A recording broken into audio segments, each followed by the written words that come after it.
1592년 임진년부터 1598년까지 조선에 침입한 일본과 싸운 전쟁 임진왜란. 임진왜란 하면 무엇이 떠오르나요? 이순신 장군과 의병의 활약, 명군의 참전 등이 아닐까 합니다. 그리고 또 하나, 전쟁 발발 당시 부산진 전투, 동래성 전투, 충주 탄금대 전투, 한강 전투, 임진강 전투처럼 일본의 공격에 속절없이 무너졌던 조선군의 참패도 임진왜란에 대한 굴욕적인 기억으로 남아있습니다.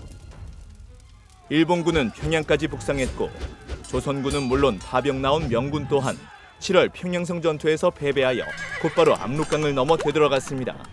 그런데 한 걸음 더 들어가 생각해보겠습니다. 전쟁 초반 일본군은 대규모 병력과 속도전으로 조선의 주요 도시를 점령하고 방어력을 와해시켰습니다. 명군마저 후퇴한 1592년 7월 중순부터 약 5개월 반 동안 일본은 조선을 완전히 수중에 넣을 수 있는 충분한 시간이 있었는데요. 하지만 우리가 잘 알고 있듯이 5년간 지속된 임진왜란은 일본의 패배로 끝났습니다. 도대체 1592년 7월 이후 무슨 일이 있었던 걸까요? 이번 동북아 주민에서는 임진왜란 초반 조선이 만들어낸 반전의 순간과 조선군의 역할을 살펴보겠습니다.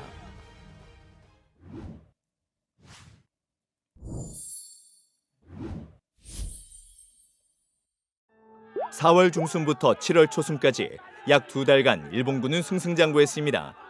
하지만 두 가지 변수가 발생했는데요. 속도전에 주력한 일본군은 안정적인 보급로를 확보하지 못했습니다. 그 결과 일본군은 경상도, 충청도, 강원도, 경기도, 황해도, 평안도 내륙의 일부 지역만 한정적으로 점거했습니다. 무리한 속도전이 오히려 일본군 스스로의 발목을 잡은 것이었죠. 반면 조선군에게는 전열을 가다듬을 시간이 생겼습니다. 초유사로 경상도에 파견된 김성일은 새로운 방어선을 세웠고 전라도의 조선군도 방어력을 강화했습니다. 여기서 우리가 주목할 것은 약 2달간의 패배 속에서 조선군은 무언가를 배웠다는 사실입니다. 무엇보다 평야에서 일본군의 조총을 정면으로 상대하는 것은 피해가 매우 크다는 점이죠. 그래서 아군의 희생을 최소화하고 대규모 공세를 막아내기 위한 전술적 변화를 모색했습니다.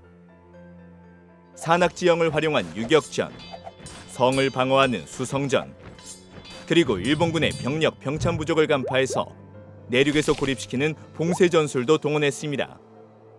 이 새로운 전술들은 서서히 효과를 보이기 시작했습니다. 웅치 전투, 이치 전투에서 일본군의 전라도 공격을 연달아 막아낸 것이죠. 이 두 전투는 조총의 위력이 제대로 발휘되지 못하는 산악지형을 이용해 일본군의 전라도 진입을 저지했습니다. 이후 황해도 연안의 연안성 전투, 진주의 진주성 전투, 경기도 독산성 전투, 그리고 이듬해 1593년 행주대첩까지 대규모 일본군의 공세를 막았습니다. 이 전투는 모두 수성전을 펼쳤다는 공통점이 있습니다. 그리고 일본군의 기세를 꺾은 또 하나의 반전 요소가 있습니다. 바로 혹한의 겨울인데요. 대다수가 따뜻한 규슈 지역에서 동원된 당시 일본군에게 한반도의 겨울은 악몽이었습니다. 대체 조선의 겨울이 얼마나 추웠기에 일본군에게 영향을 미쳤던 걸까요? 한반도의 겨울 추위는 4, 5개월간 계속되었는데요. 한국전쟁 시기의 미군의 기록에도 한반도의 겨울은 매우 혹독했다고 남아있습니다. 한국전쟁 당시 평균 기온은 영하 17도에 이르고 일부 지역은 영하 34도까지 떨어진 것을 보면 임진왜란 당시 일본군도 한반도의 혹한을 견디기 힘들었을 것이라고 짐작할 수 있습니다. 그리고 또 한 가지, 지형의 영향도 있었습니다.